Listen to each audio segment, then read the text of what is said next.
Vote দিচ্ছেন? 3-18। কেমন লাগছে ভোট দিয়ে? ভোট দিয়ে তো ভালোই লাগছে, এটা সিস্টেম সুন্দর মতো চলছে, শৃঙ্খলায় চলছে।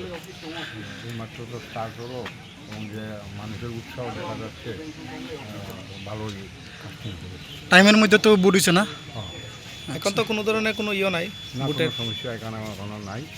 আমি প্রিসাইডিং অফিসাররা কইছি যে যারা টিপ দিব অনেক সময় সিম্বলের উপরে টিপ দিতে যাত্রা হয়ে যায়, এটা মুখটা পরিষ্কার করে দেওয়ার জন্য কথা দিচ্ছেন যে এটা করিয়ে দিবেন। ভোটারদের জন্য কি বার্তা দিবেন আজকের দিনে? ভোটারদের জন্য যে আমার এখানে যে মানুষের এই 3 নম্বর কেন্দ্রে যে উৎসাহ দেখা যাচ্ছে, সর্বত্র আমি খবর নিয়েছি, তো পার্সেন্টেজে ভালো আসবে এবং আমার ভারতীয় জনতা পার্টির দল বিজেপি চিহ্নে যেটা আমি ক্যান্ডিডেট, আমি জিতব। আপনার নাম? আমার নাম শৈলেন্দ্রনাথ। আপনার ঠিক আছে, ধন্যবাদ।